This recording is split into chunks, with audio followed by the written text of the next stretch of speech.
live your life between treatments. Live your life as if you are dying tomorrow or you're dying in 1 second. You can never go back to the past. I can't go back to when I turned this on and started the whole video. There's no way. It's gone, right? The past is gone. Live your life right now, present moment, in happiness, and do what you want to do to fulfill your life. Don't need you, tell me what I can and can't do. I'm in charge of what I feel. It's just a game I play for fun, but I already... Hi, my name is Amie Yaniak, and I am here with Loving Your Life, the Authentically You, and I am so excited you're joining me for another episode. Woohoo! Okay, so I have been talking a lot about different things about, my journey and how I've lived my life and things like that, and of course, true happiness. But what I want to talk about today is something that's a little bit more subdued, and it's actually about my stage 4 cancer journey and how this all happened. And I want to get into the details of that. And if you have any questions, always post below. Ask me anything you'd like, because if I can help one person through this journey, that just melts my heart, and I'm so happy. But one thing I wanted to talk about first, which kind of segues into this, is actually people it's judgmental. Right? Judgmental. Like, how do we judge people and judge ourselves? So let's not just say judge other people, but also ourselves. And why I'm thinking about this is because actually when I was doing music therapy with a group of people, there was this gentleman, and he was like, I'm walking down the street and I'm judging this person, I'm judging that person, I'm judging this person, I'm judging that person. And he was not happy within himself. And I always talk about true happiness, right? So he wasn't happy within himself. And I asked him, I said, do you judge yourself? And he said, oh, absolutely. I am so critical of myself. I judge myself all the time. And that's when I thought, okay, so there's a correlation there of you judging yourself, which makes you want to judge other people. And when we release that, that's when we can step into our authenticity and who we are. And so the reason, again, I'm saying this is because a lot of people asked me, said, hey, why are you sharing your cancer journey? What is the point of it? Why? Why? And it was very hard for me too, because I've always been in really good health and wellness. So I basically was like, what is going to happen with this journey? And I was like, should I really not share what's going on with myself for other people to help them? And before that, a friend of mine actually had cancer. And she was sharing her journey, and she was helping so many people through their journey, but also through people that are trying to understand what cancer is and be empathetic and just inspiring people. And so I thought, you know what? This is a time when I need to do this. So I was in the hospital and I decided, why not? So I want to tell you that let's take away the judgments. Let's take away the people saying we shouldn't do this, we shouldn't post this, we shouldn't say this, all of that, and judgment within ourselves. Let's take that all away and let's be authentically ourselves. Because if I wasn't authentically myself, I would not be doing this podcast right now, and I would not be sharing my heart and my soul when it comes to my cancer journey and all of that. Because my ego would take effect and go, I can't do that because I was always healthy. So I am really wanting to share this to help people and to show you that you can get through anything in life. So let's take that all away. If someone says also, this was another thing, someone says something about you, a post on Facebook you wrote, you shouldn't be doing it. Why are you posting it?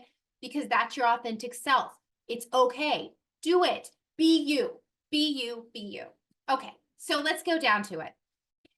I want to just put that caveat there. So basically what ended up happening was, wow, this was a little over a year ago, and I was having some pain right in my acetabulum, which is kind of like in the pelvis area. And it was on my left side, and it really hurt in my leg. And I thought, you know what? It's not a big deal. I thought maybe I just sprained it, or I just, I did something.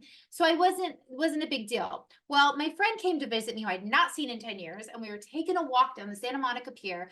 And all of a sudden, I could not walk anymore. I was in so much pain that I was like, oh, I can't walk. Literally, I could not move a muscle. And I thought, this is just strange. But I thought, again, she walks fast. She's taller than me. Maybe she was just walking fast, So I get home. I took some Advil thinking it's going to be okay. I slept. The inflammation went down because my lymph nodes were all swollen around where the tumor was. And I still, again, didn't think anything of it. So that day I was still in pain, brought her to the airport, still in pain, couldn't move that night, went straight to the ER. A friend of mine came, took me to the ER, and he was, right there by my side, helping me through all of this. And we're getting all of these tests and things, and they're like, so there's something going on, but we don't know exactly what it is. And I'm thinking, what? Like, what do you mean? It's just probably a sprain. And so at that point, I started thinking, I think there's something really serious. So they sent me to the ER at that point, and I went there. So it was urgent care first, ER. And at the ER is where they said, okay, we need to admit you. We're seeing something, and there's something going on. So when I was told, when I was admitted for about a month and a half, that they were doing all these tests, trying to figure out what is going on. And they did some tests, and they found a tumor in my acetabulum, which is my left side, my right hip, my right rib, my spine as well. The left rib just came recently, as well as the sternum. Those are two new spots. But these were all the places. And they're like, well, what is it? So they did a biopsy, and it showed follicular thyroid cancer. So, okay, well, we're going to just treat it. We're going to take out your thyroid. We're going to see all the cancer in there, and we're going to be good to go. This is what they were thinking, right? So they decided to take out my thyroid, and there is nothing there, nothing. The doctor was like, how is this possible?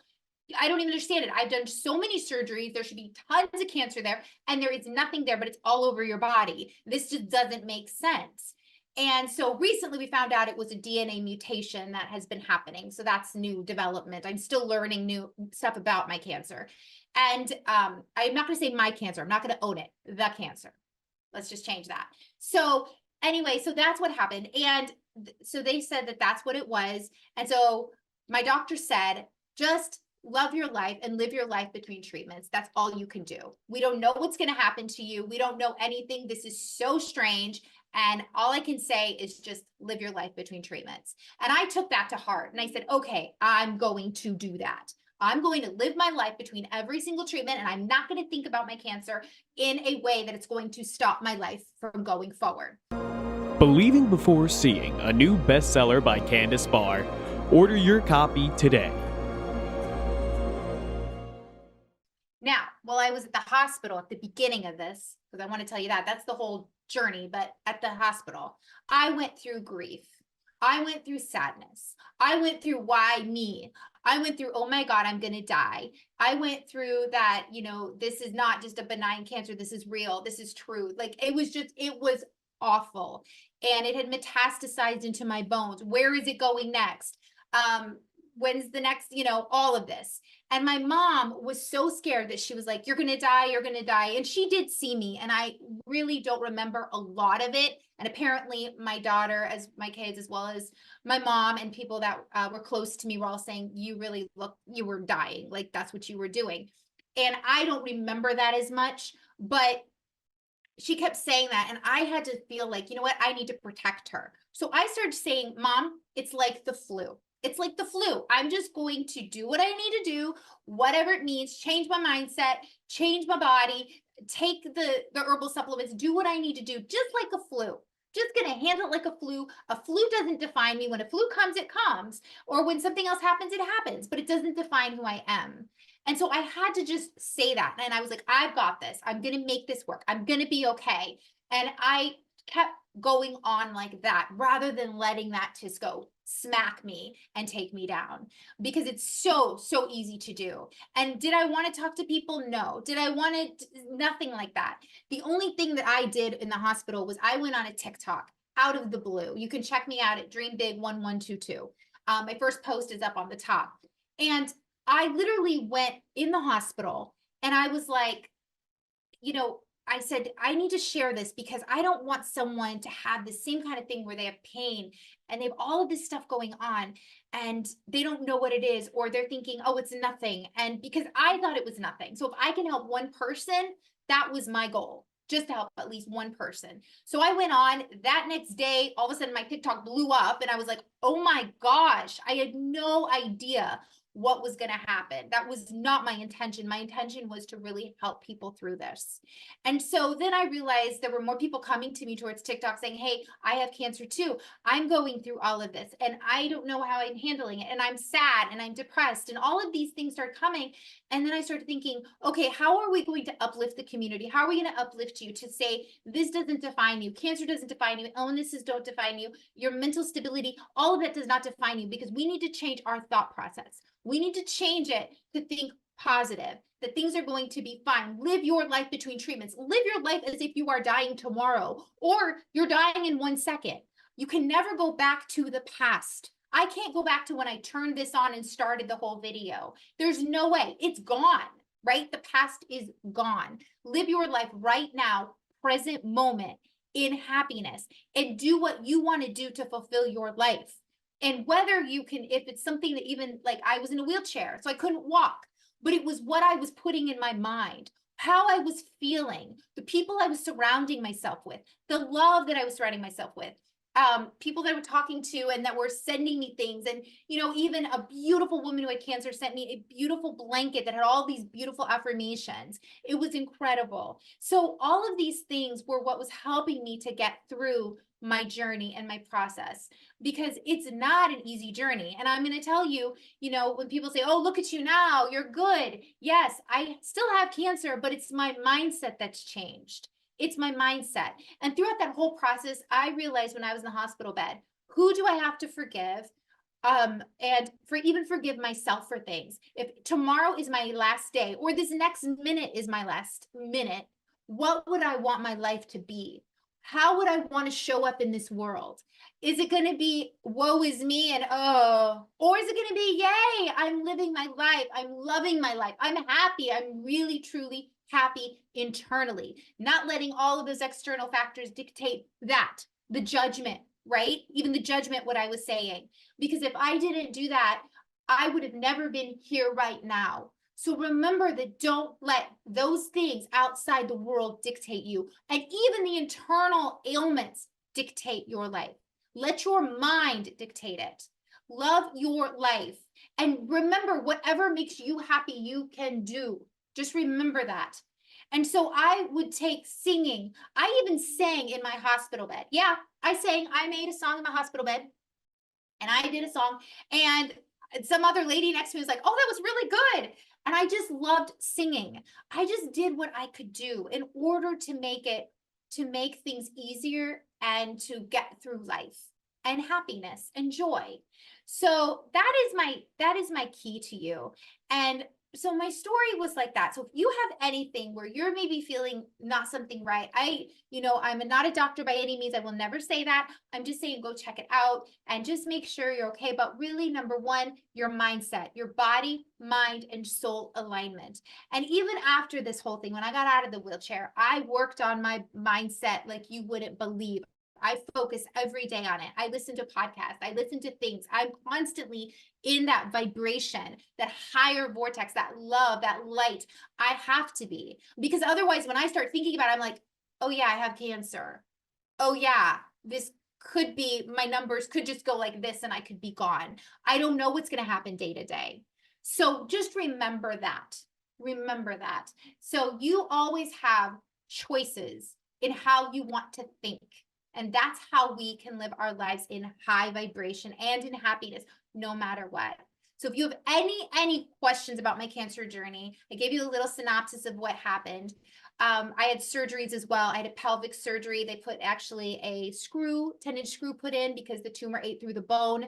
That happened too. So there was a lot of different things that I had happened. I almost missed my son's graduation because I was in a wheelchair and I just had got released from the hospital, but I made it. And let me tell you, that smile on my face was there because I made it.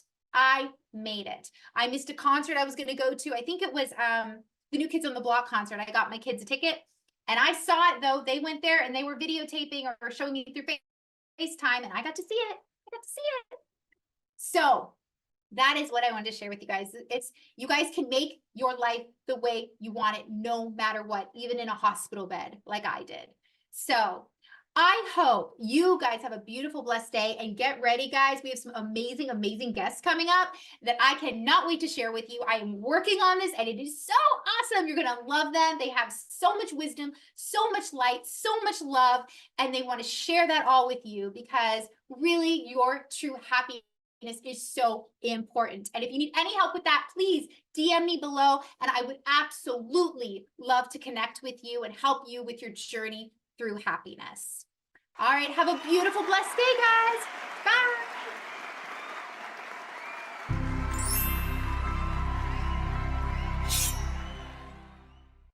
Don't need you. Tell me what I can and can't do. I'm in charge of what I feel. It's just